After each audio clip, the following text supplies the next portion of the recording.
오늘 보실 말씀은 신약성경 190면에 사도행전 3장 1절부터 10절 말씀까지입니다. 사도행전 3장 1절부터 10절 말씀까지를 제가 한 절 읽고 여러분들 한 절 읽고 교독하며 읽도록 하겠습니다. 앞에 자막이 준비되어 있으니까요, 참고하시면서 같이 교독하시면 되겠습니다. 사도행전 3장 1절부터 10절 말씀입니다. 제9시 기도 시간에 베드로와 요한이 성전에 올라갈새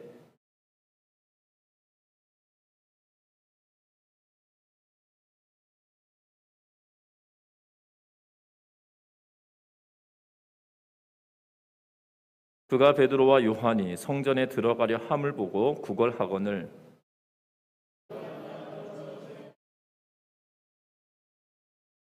그가 그들에게서 무엇을 얻을까 하여 바라보거늘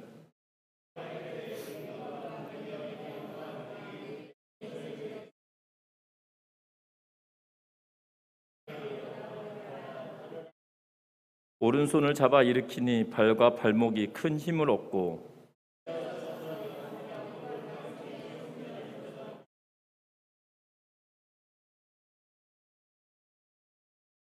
모든 백성이 그 걷는 것과 하나님을 찬송함을 보고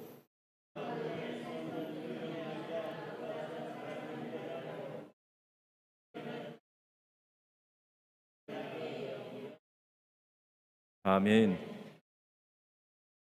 우리가 잘 알고 있는 유명인들 가운데 이름을 개명한 분들을 종종 보게 되어집니다. 여러분들도 지금 이런 이야기를 하면 그래, 그 사람 본명이 아니지 예명이지 아니면 이름을 고쳤지라는 생각이 드시는 분들도 있을 겁니다.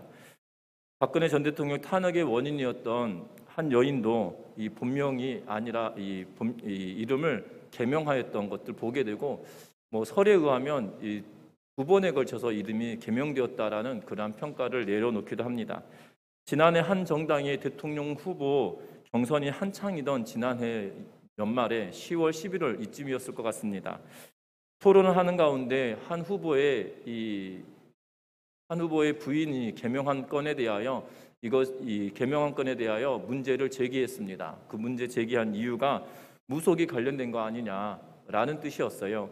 그런데 그 논리를 펴던 가운데 그 다음 날 팩트 체크라고 하는 온라인상에 이 JTBC 뉴스에 있는 팩트 체크가 아니라 온라인상에 있는 그러한 팩트 체크로 인하여서 무엇을 하였냐면, 그렇게 주장을 폈던 사람도 과거에 이름을 개명하는 일이 불거지기 시작했습니다. 그 개명한 이유가 점집에서 이름을 고치라고 해서 고쳤다 아니다 하면서 굉장히 의견이 분분했던 그러한 경선 과정들도 있었습니다. 이것이 우리나라에만 일이 아닌 것 같습니다. 2017년에 BBC에서 재미난 기사를 내었는데요. 무슨 기사를 내었냐면, 예전에는 이름 때문에 불편함을 겪거나 문제가 있어서 개명하는 사람들이 있지만 지금은 자신의 이름을 널리 알리고 싶어서 이름을 개명하는 일이 있다라고 하면서 2017년에 이 BBC에서 발표를 했습니다. 그러면서 뭐라고 이야기를 하냐면, 한국의 대법원이 2005년도부터 개명 절차를 간소화하기 시작했다고 하면서 무엇을 이야기했냐면, 한 해에 이름을 개명하는 사람들의 숫자가 평균 15만 명이 넘는다라는 발표를 했어요. 그러면서 뭐라고 이야기했냐면, 영국의 리나 로즈는 성을 존슨에서 로즈로 개명하였다라고 말합니다. 우리나라로 따져보면 양씨성을 가진 제가 안씨성을 가지든지 김씨성을 아예 성을 바꿔버린 일도 있었다라고 이야기하고 있는 걸 보게 됩니다. 그러면서 BBC에서 뭐라고 또 리포트를 하고 있냐면, 사우스햄튼 대학 콜라로 지우레티 교수가 아메리카 대륙의 유럽 이민자 중에 개명을 한 이민자들이 유럽에서 사용하였던 이름을 그대로 유지하기보다도 이 새로운 아메리카 대륙으로 넘어오면서 개명했던 사람들이 부와 명예를 더 많이 가졌다라는 연구 결과를 발표했다라고 더불어 이야기하고 있는 것을 보게 됩니다. 뿐만 아닙니다.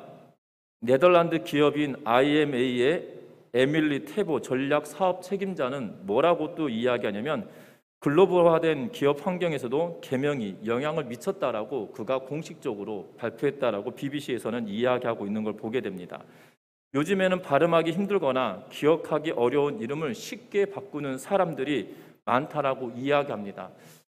요즘 젊은 학생들 사이에서 인기 있는 강다니엘이라고 하는 친구가 있습니다. 젊은 남자 아이돌이고 가수이고 배우인데요.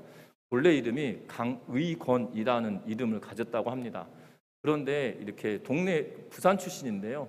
동네에서 살 때는 이름 때문에 불편함이 없었는데 이 연예계로 오면서 서울로 올라오다 보니까 본인의 이름을 이야기할 때마다 너무 힘들다는 거예요. 왜냐하면 부산 분이어서 의 발음과 이 발음이 이렇게 혼용되어지는 거죠. 무슨 말인지 이해되시나요? 예, 경남 분들이 쌀 발음이 제대로 되지 않아서 살이라고 표현해서 김밥을 사왔냐 싸왔냐 가지고 이 발음이 내가 김밥 사왔다 이렇게 하면 사왔는지 싸왔는지 구별이 안 된다는 그런 우스갯소리가 있지 않습니까? 그런 것처럼 서울로 왔더니 본인 고향에서 생활할 때는 의건이라고 하는 이름이 불려질 때 이건이지 의건이지 중요하지 않았는데 대도시로 와서 생활하다 보니 자신의 이름을 전할 때 참 불편해지는 상황이 생겨서 이게 의건이라고 발음을 해야 되는데 의건이 되지 않고 의건, 이건 이렇게 되다 보니 본인의 세례명이었던 다니엘 이름을 붙여서 개명했다라고 하는 그러한 우스개가 아니죠. 본인에게는 굉장히 좀 심각했을 텐데요. 그런 이야기들을 있는 거 보면 최근에는 발음하거나 불편하는 이름들을 다 바꾸고 새롭게 변화시켜가는 것을 보게 된다는 거죠. 최근에는 이 인터넷상에 SNS가 발달되어짐으로 인하여서 사람들의 눈에 들어오는 그러한 이름으로 개명하려거나 하거나 때로는 인터넷상의 이름을 자신의 이름이 아닌 예명을 써서 사람들에게 널리 알리고 싶어하는 그러한 사람들도 많이 있다라고 위스콘신 마케트 대학 존 코튼 교수가 이야기하고 있는 것을 보게 됩니다. 이것이 BBC에서 이야기했던 내용들 다 인용하고 있는 건데요. 그만큼이나 이름에 대하여서 관심이 가져지는 그러한 시대를 살고 있다는 겁니다. 혹시 여러분들도 이름이 바꾸고자 원하신다라면 한번 고민해 볼 이야기가 아니겠나. 내가 더 유명해지고 싶다라면 이름 한번 생각해 봐야 되지 않겠나. 라는 그런 생각이 드는 그런 기사이기도 했는데요. 왜 제가 아침부터 이름 이야기를 이야기하고 계명을 이야기하고 있냐면 오늘 성경의 말씀에 보면 놀라운 이름에 관한 이야기를 말하고 있기 때문입니다. 무슨 이름을 이야기하고 있냐면 예수 그리스도의 이름에 대하여서 오늘 성경에 기록한 내용들을 보게 되기 때문이죠. 오늘 성경의 내용은 이렇습니다. 베드로와 요한이 성전으로 올라가서 기도하려고 하는데 성전 미문에 앉아있던 안진뱅이를 고쳐주는 그러한 사건을 보게 되죠. 그런데 그들이 이렇게 말합니다. 베드로가 은과 금은 내게 없거니와 내게 있는 나사렛 예수의 이름으로 일어나 걸으라 라는 명령으로 오른손을 붙들고 일으켰더니 발과 발목에 힘을 얻고 그가 뛰면서 하나님을 찬양하고 성전으로 들어가게 되었다 라는 내용이 오늘 본문의 내용이거든요. 예수 그리스도의 이름에 능력이 있습니다. 예수 그리스도의 이름에 정말 생명이 있다는 사실들을 저와 여러분들이 믿는 은혜가 있으시기를 주의 이름으로 부탁드립니다. 특별히 오래전에 선천적으로 장애를 가지고 있었던 송명희 시인이 그가 가사를 썼는데요. 예수 그 이름이라고 하는 가사를 씁니다. 그래서 가사의 내용은 이렇게 시작합니다. 예수 그 이름 나는 말할 수 없네. 그 이름 속에 있는 비밀을 그 이름 속에 있는 사랑을 이 사랑을이라고 하면서 가사를 시작하며 그 이름이라고 하는 이 찬양의 가사를 썼던 것을 기억하는데요. 예수 그리스도의 이름에 능력이 있고 예수 그리스도의 이름에 비밀이 있으며 예수 그리스도의 이름에 사랑이 있음을 우리는 기억해야 할 것 같습니다. 특별히 이 아침에 저와 여러분들이 예수 그리스도의 이름에 능력이 있다는 사실들을 믿음으로 나아가길 바라는데 오늘 말씀 속에 그 이름이 이름의 능력이 어떻게 드러나고 있는지 말씀을 통해서 찾아보았으면 좋겠는데요. 특별히 오늘 본문의 내용을 보면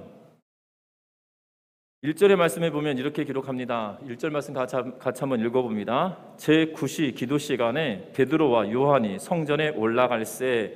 아멘. 오늘 성경에 보니까 1절에 제9시 기도 시간에 베드로와 요한이 성전에 올라갔다라고 기록하고 있는 것을 보게 되는데요. 유대인들은 하루에 3번 시간을 정하여서 성전을 향하여서나 성전에 올라가서 기도하는 습관들이 있었습니다. 특별히 제3시, 제6시, 제9시 이렇게 시간을 정하여서 기도하러 올라가는데요. 현대의 시간으로 따져보면 제3시는 오전 9시를 의미하고 6시는 정오를 이야기하고 그리고 9시는 오후 3시의 시간을 이야기합니다. 유대인들은 그래서 오전 9시, 정오, 오후 3시 이 세 번의 시간을 나누어서 또한 기도의 시간을 정하고 그곳을 성전을 향해서 기도하든지 성전에 올라가서 기도하든지 그런 습관을 가졌다는 거죠. 이것이 단지 1세기 예수님께서 살았던 그 시대, 사도들이 살았던 그 시대만 그랬던 것이 아니라 다니엘도 동일하게 성전을 향하여서 창을 열고 그가 정해진 시간에 따라 기도하였다라고 이야기하고 있는 것을 보면 그것은 고대 사회 때부터 있었던 일인 것처럼 보여집니다.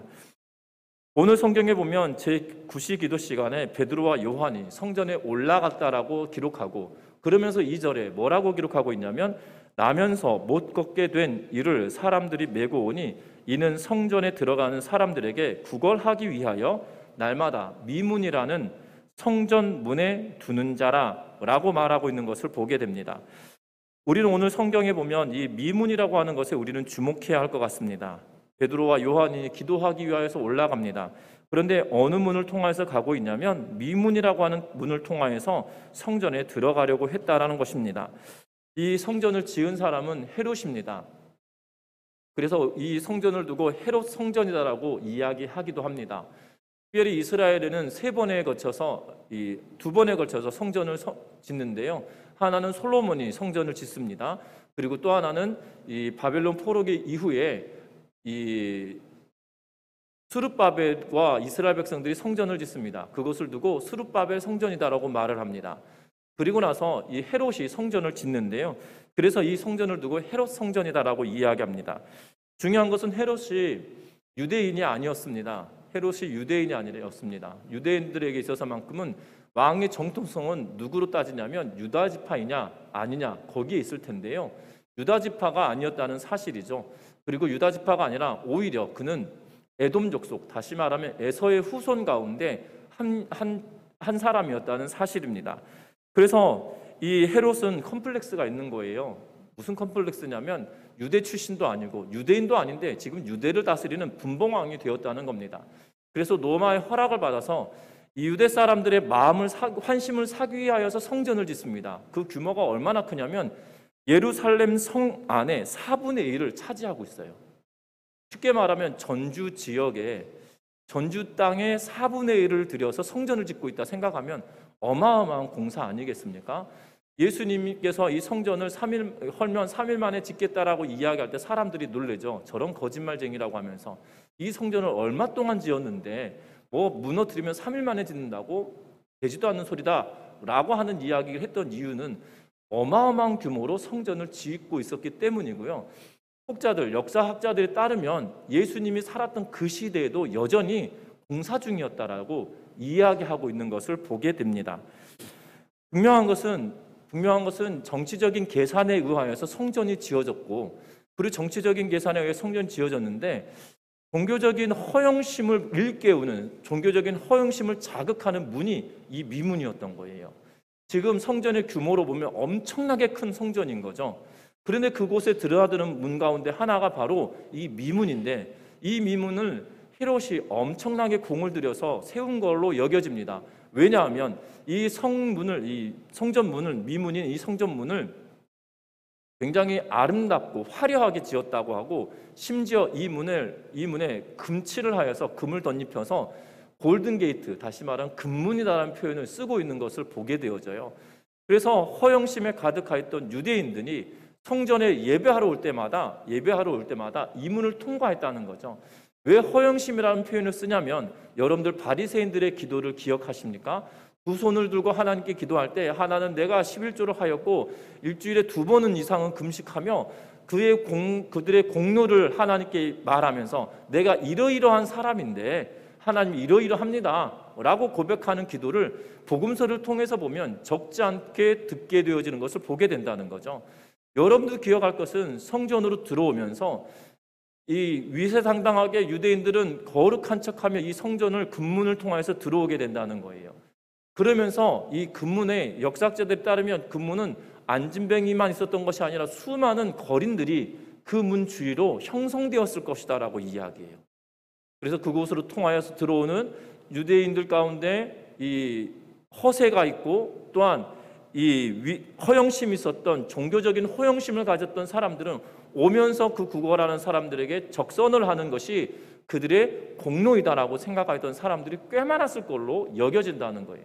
또한 그 문을 통과하고 나면 성전의 헌금함도 있고, 그래서 성전 헌금함에 기억하십니까? 예수님께서 2렙돈을 드렸던 여인과 많은 돈을 드렸던 이 부자에게 여인을 더 칭찬하시면서 그는 전부를 하나님께 드렸다라고 칭찬했던 이유를 바로 그 문을 통과해 들어오면 볼 수 있는 그러한 광경이기 때문이라는 거죠.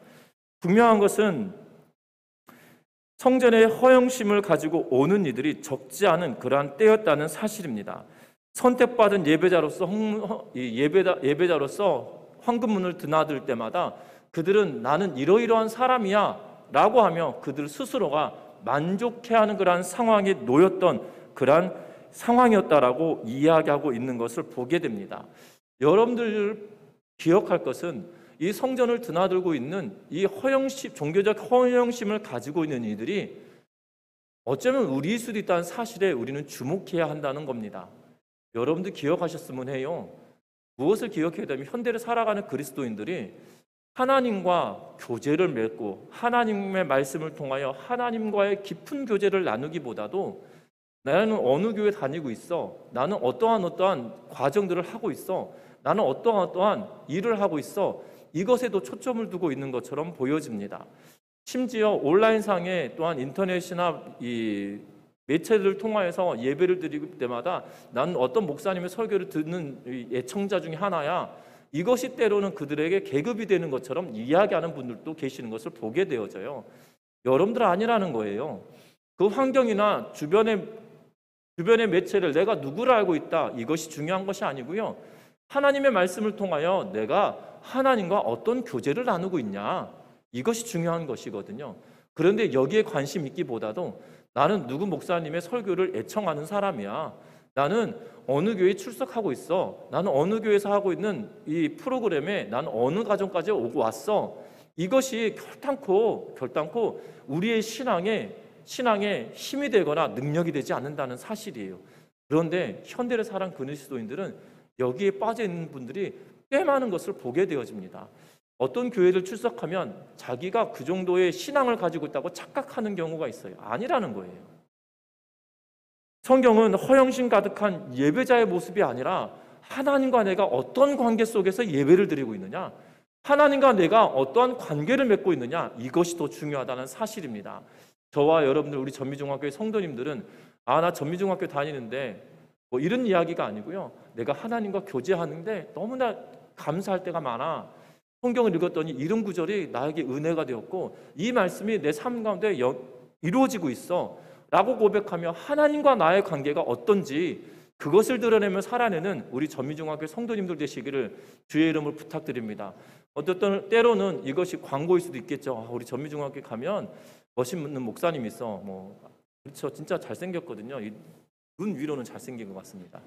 감사하게도 마스크로 이게 안 좋은 부분들 다 가리고 있어가지고 얼마나 감사한지 몰라요. 마스크를 안 벗고 다니는 시대가 있으면 좋겠다는 생각이 불현듯 들 때가 있습니다.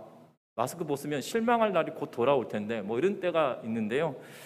중요한 것은 이것이 광고이거나 홍보할 수도 있겠으나 그것이 다가 아니고요. 중요한 건 내 삶에 하나님의 말씀이 내 삶 가운데 어떻게 영향을 미치냐는 거예요. 하나님의 말씀이 살아있고 운동력 있는 그 말씀이 내 삶 가운데 들어오셔서 정말 말씀이 육신이 되어 우리 가운데 거하심에 하나님의 은혜와 영광이 충만하다고 했던 그 사건들이 정말 내 삶 가운데 실제적으로 이루어지고 있냐고. 여러분들 그것에 더 관심을 가지고 살아가는 우리 전미중학교 성도님들 되시기를 주의 이름 부탁합니다. 이것이 되지 않으면, 이것이 더 주가 되지 않으면 우리는 어느 순간 종교적인 허영심이 우리 가운데도 들어오게 된다는 거예요. 내가 무엇을 하였기 때문에 내가 전미중학교에 다니고 있으니까 아니라는 거예요. 전미중학교 다니고 있으면 하나님의 말씀으로 내 삶에 어떻게 영향을 주고 계시냐, 거기에 더 관심을 두는 은혜가 있으시기를 주의 이름 부탁합니다. 어떻게 보면 이 성전 미문에 앉아있는 거린과 허영심 많은 종교성을 가지고 있던 이들과 똑같은 것 같아요.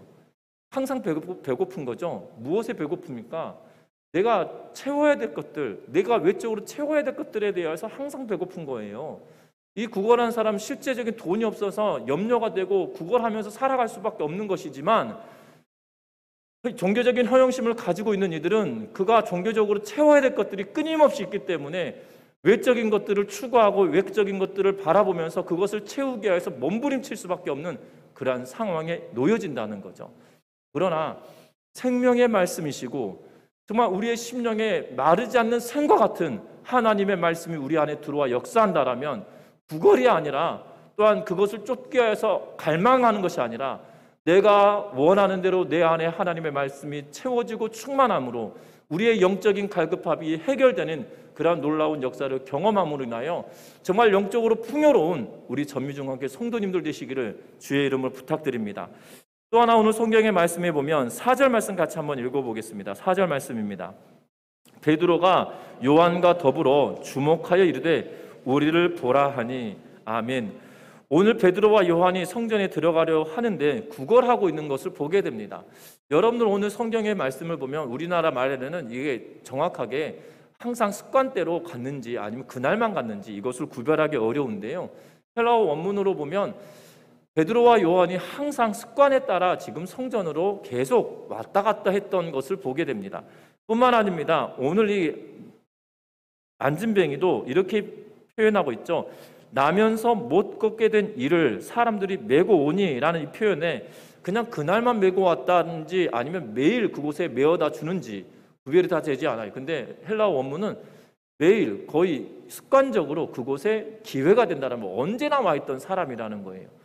그러면 언제나 와 있던 사람, 그리고 베드로와 요한도 항상 습관에 따라 기도하던 가운데 있었던 거죠. 그런데 놀라운 것은 오늘만 그들이 만났겠냐는 거예요. 오늘만 그들이 만났을까요? 그럴 가능성이 없다는 거죠. 또한 앞에서도 말씀드렸지만 성전 미문에 수많은 거린들이 있었다라고 역사학자들은 이야기합니다. 사람들이 많았기 때문에 그 사람에게 주목하지 못했다라고 말할 수도 있겠으나 오늘 성경은 보면 이렇게 말해요. 요한과 더불어 주목하여 이르되 우리를 보라 라고 이야기하고 있죠.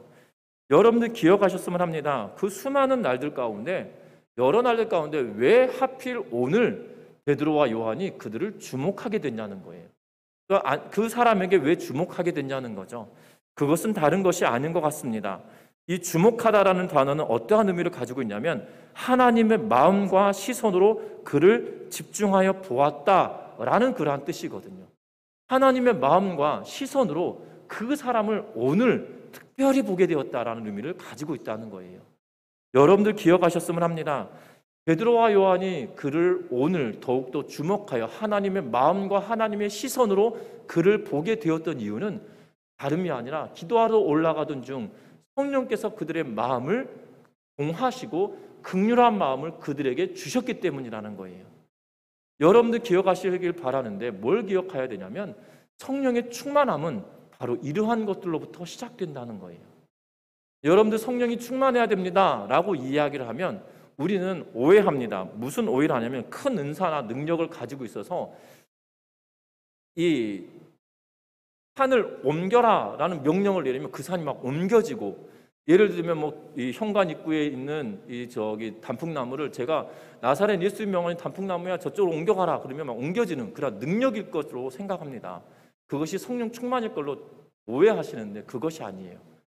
하나님의 영이 내 안에 계셔서 하나님의 영이 내 심령에 요구하고 바라는 그 일들을 행하는 것, 다시 말하면 성령의 요구에 순종하는 것이 성령의 충만이다라고 이야기하고 있어요. 그날 하나님의 영이 그들의 심령에 특별하게 하나님의 긍휼하신 마음으로 이 안진뱅이를 보며 하나님의 눈과 하나님의 시선이 그에게 머물고 있는 것을 보게 된다는 거죠. 그것에 순종하며 지금 나아가고 있음을 분명하게 말하고 있다는 사실입니다. 우리들에게도 동일합니다. 여러분들 마음에 선한 마음이 들어서 무엇인가 행해야 될 때가 있을 것 같아요. 성령은 우리들에게 말씀하시는데 나가서 뭐 양영수 목사를 찔러 죽여라 이런 거 성령께서 말씀하지 않으시거든요. 근데 혹여나 여러분들 마음속에 선한 마음으로 이걸 꼭 해야 될 거라는 마음이 든다라면 순종하는 은혜가 있으시기를 주의 이름 부탁드립니다.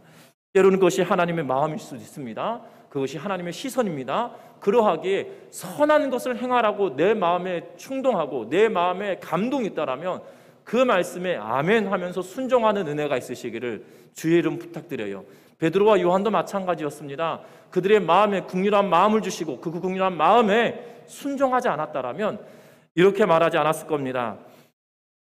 그들에게서 무엇을 얻을까 바라볼 때 은과 금은 내게 없거니와 내 안에 있는 예수 그리스도의 이름으로 명하노니 일어나 걸으라라는 명령이 그들에게 있지 않았을 거란 사실입니다. 여러분들 그 긍휼함을 베푸시는 그 성령의 음성에 귀를 기울이며 저와 여러분들이 종교적인 허영심에 빠지는 것이 아니라 하나님이 인도하시는, 하나님께서 명령하시는 삶에 순종하고 나아가는 우리 전미중학교의 모든 성도님들 되시기를 주의 이름으로 부탁드립니다. 하나님이 주시는 긍휼한 마음을 우리는 긍휼한 마음에 순종할 때 우리의 주변에 있는 이들을 볼 때마다 그 하나님의 마음과 그 시선이 경험되어진다는 사실이죠. 또한 오늘 성경의 말씀에 보면 이렇게 기록하고 있는 것을 보게 됩니다. 이 베드로와 요한이 기도하러 올라가려 할 때 구걸하였다라고 이야기하고 또한 베드로와 요한에게 주목하면서 우리를 보라라고 이야기할 때 5절 말씀에 보면 그가 그들에게 무엇을 얻을까 하여 바라보거늘 이라는 표현을 쓰고 있는 것을 보게 되어져요. 베드로와 요한이 성전으로 올라가다가 이 안진뱅이 앉아서 구걸하고 있는 이 사람에게 나를 봐라 라고 이야기할 때 어떤 마음으로 봤을 것 같다는 생각이 들어지시나요? 도대체 얼마를 주려고 나를 보라고 하나? 라는 생각이 들 것 같습니다. 여러분 그렇지 않을까요? 과거에는 역 앞에 가면 이런 분들 꽤 있으시지 않으셨습니까? 그리고 이 역이나 터미널 근처에 가면 아니면 시장 입구에 가면 이렇게 큰 라디오를 틀어놓고 이게 몸을 이렇게 뭐라고 표현해야 될까요? 몸을 밀고 다니시면서 이게 막 찬송도 틀어놓으시면서 구걸하시는 분들을 과거에 시장 갈 때마다 저는 보았던 것 같습니다. 시장 입구나 아니면 시장 안에서도 단순히 그런 분들 보게 되어지는데요. 근데 그분들한테 적선을 하거나 이렇게 돈을 줄 때 어떻게 하시나요? 나를 봐 이렇게 표현하면서 주지 않고 그냥 던져두지 주지 않습니까? 이게 대부분 일반적인 사람들이잖아요. 그런데 지금 베드로와 요한이 뭐라고 이야기하면 나를 보라고 이야기합니다. 우리를 보라라고 말하고 있어요. 그러면 얼마나 큰 기대에 차서 이야기하고 이 기대에 찼을까요? 나에게 얼만큼의 동전을 주려고 나를 보라고 하는 걸까? 라는 생각이 들지 않을까요? 그런데 지금 오늘 성경에 보니까 나 금도 은도 없다. 그러면 어쩌면 철렁할 것 같아요. 지금 나를 보라고 해놓고 나 금도 은도 없다. 쉽게 말하면 나 돈 없다. 이 말인 거잖아요. 그럼 보라고 하지 말든지 그냥 지나가면 되는데 뭐라고 쳐다보라고 해놓고 나 돈 없다? 이렇게 말하면 염장 지르는 거잖아요, 사실. 그런데 뭐라고 덧붙여서 이야기하냐면 내가 있는 이것을 너에게 준다라고 말하고 있어요. 나는 은도 금도 없고 돈도 없지만 내 안에 있는 것을 너한테 줄게 라고 이야기하면서 뭘 준다고 이야기합니까? 나사렛 예수 그리스도의 이름으로 일어나 걸으라 라고 이야기하고 있어요. 내 안에 있는 예수 그리스도의 이름으로 일어나 걸으라. 내 안에 있는 예수 그리스도의 이름을 너에게 줄 테니 예수 그리스도의 이름으로 너는 일어나서 걸으라 라고 명령하고 있죠. 그러면서 오른손을 잡아 일으킵니다. 발과 발목에 골 침이 들었다라고 7절 말씀에 기록합니다. 그러면서 걷습니다. 띱니다. 그리고 하나님을 찬양하는 모습을 보게 되어진다는 거죠. 여러분들 놀라운 것은 이 예수 그리스도의 이름에 능력이 있음을 그들이 알고 있다는 거고요. 내 안에 있는 것, 내 안에 역사하시는 예수 그리스도의 이름 때문에 내가 너에게 말한다라고 지금 이야기하고 있다는 사실입니다. 저와 여러분들 안에도 예수 그리스도의 이름이 있다는 거예요. 왜 있습니까? 성령이 여러분들 안에 내주하셔서 하나님을 나의 아버지로 예수 그리스도를 나의 구주, 나의 하나님으로 고백하게 만들어 주셨잖아요. 그러면 하나님의 영이 내 안에 거할 때 그냥 있는 것이 아니에요. 또 다른 보혜사를 너에게 보내리니 라고 하면서 예수님께서 이렇게 말씀하시죠. 예수님에 대하여 하나님께서 천사를 통하여 예수님을 이 땅에 보내실 때 임마누엘이다라는 이름을 주시고 계세요. 그게 뭐예요? 하나님이 그 백성들과 함께 하심에 대하여 임마누엘이다라는 표현을 쓰고 있죠. 여러분들 예수님이 이 땅에 오셔서 십자가에 죽으시고 부활하시고 승천하시고 떠나셨어요. 그럼에도 불구하고 임마누엘 하시는 하나님이시다라고 이야기하죠. 그 이유는 바로 예수 그리스도께서 하나님의 영으로 성령으로 우리와 함께 하시기 때문에 라는 거예요. 베드로와 요한도 그들 안에 성령이 함께 하시기에 뭐라고 이야기합니까? 내 안에 있는 예수 그리스도의 이름으로 라고 기록하고 있고 고백하고 있다는 거죠. 저와 여러분들도 동일하게 내 안에 죄송합니다. 내 안에 예수 그리스도의 이름이 있기에 내 안에는 예수 그리스도의 이름을 드러내고 선포하며 살아가는 우리 전민중학교 성도님들 되시기를 주의 이름으로 부탁드립니다. 때로는 예수 그리스도의 이름에 능력이 있기 때문이에요. 내가 능력 있는 것이 아니에요. 베드로와 요한이 능력 있는 것이 아니에요. 우리는 오해합니다. 베드로와 요한이 능력 있는 사람이다 라고 착각할 수 있는데요, 아니라는 거예요. 심지어 사도행전 뒤에 또 보시다 보면 베드로가 지나갈 때 그림자만 지나가도, 사람들 위에 그림자만 지나가도 병 고침의 역사가 일어났었다라고 이야기해요. 베드로와 요한, 베드로가 능력이 있어서 그런 건가요? 아니라는 거예요. 우리는 베드로가 능력이 있어서 지나가는 그림자로도 병 고침의 역사가 일어났다고 생각할 때가 있지만 아니라는 거예요. 예수 그리스도의 이름에 능력이 있어서 그 예수 그리스도의 이름의 능력이 그 힘을 주시고 예수 그리스도의 이름의 능력이 능력을 발휘함을 이야기하고 있다는 거예요. 저와 여러분들의 삶 가운데 예수 그리스도의 이름의 능력이 있음을 믿고 선포하고 살아가는 우리 전미중학교의 성도님들 되시기를 주의 이름으로 부탁드립니다. 우리의 예수 그리스도의 이름의 능력이 있기에 그 이름을 붙들고 나아갈 때마다 힘이 되어준다는 거예요. 말씀을 맺으려고 하는데요, 오늘 이 안진병이었던 사람의 오른손을 잡아 일으켜주니 발과 발목에 힘이 들어갔다라고 이야기하면 8절에 뭐라고 이야기하냐면 뛰어 서서 걸으며 그들과 함께 성전으로 들어가면서 걷기도 하고 뛰기도 하며 하나님을 찬송하니 라고 말하고 있어요. 여러분들 기억할 것은 이 사람은 나면서부터 한 번도 성전 안에 들어가 보지 못했어요. 왜냐하면 오늘 2절에 보니까 나면서 못 걷게 된 이라고 하면서 나면서부터 못 걷게 되어졌다라고 이야기해요. 성전에 들어갈 때 온전한 육신을 가지지 못하면 당시 성전에 들어갈 수가 없었어요. 왜냐하면 부정한 사람이라고 여겨졌기 때문이죠. 그래서 항상 그가 머물 수 있었던 곳은 어디까지예요? 성전 미문까지밖에 되지 않았던 거예요. 그런데 지금 어떻게 됩니까? 일어나 걸으라 한 말에 그는 평생 처음으로 베드로와 요한과 더불어 성전 안에 들어가 보는 거죠. 그것 때문에 하나님을 찬송하고 놀랍고 기뻐하게 되었던 이유가 거기 있어요. 도대체 사람들은 무엇 때문에 저 안에 들어갈까? 여러분도 궁금하지 않을까요? 한 번도 성전 안에 들어가 보지 못했어요. 살아오다가 사고 때문에 몸이 불편해져서 예배 드렸던 사람이 예배를 못 드리는 상황이 도한 것이 아니고요, 한 번도 보지 못했던 곳이에요. 성전 안에 들어가면 무엇도 있다고 하고 무엇도 있다고 하는데 도대체 그게 어떻게 생겼을까? 성전에 들어가면 무슨 이유 때문에 저렇게 화려하게 차려입은 사람들이 이 황금문을 통해 들어가면서 왜 들어가는 걸까? 얼마나 많은 궁금증이 그에게 있었을까요? 그런데 지금 뭐 합니까? 베드로와 요한과 함께 성전으로 들어가면서 걷기도 하고 뛰기도 하며 하나님을 찬송하며 성전으로 들어가고 있다라고 이야기하고 있는 것을 보게 됩니다. 저와 여러분들 기억할 것은 우리는 세상을 향하여서 줄 수 있는 것이 아무것도 없어요. 그러나 예수 그리스도의 이름으로 선포하며 나아갈 때 그 세상을 기쁘게 만들 수 있는 힘이 예수 그리스도의 이름에 있다는 사실이죠. 세상 사람들은 경험하지도 못했던, 세상 사람들은 알 수도 없는 그 기쁨이 바로 우리 예수 그리스도의 이름을 통하여 주어진다는 사실입니다. 세상, 그런데도 불구하고 세상은 예수님을 원치 않습니다. 그럼에도 불구하고 저와 여러분들이 예수 그리스도의 이름을 선포하며 살아갈 때 바로 세상 가운데 변화와 기쁨이 예수 그리스도의 이름을 통하여 일어난다는 걸 기억하며 믿음으로 살아내는 우리 모두가 되시기를 주의 이름으로 부탁드립니다. 또한 뿐만 아니라 이 땅의 삶을 살아갈 때 어렵고 힘들 때가 있습니다.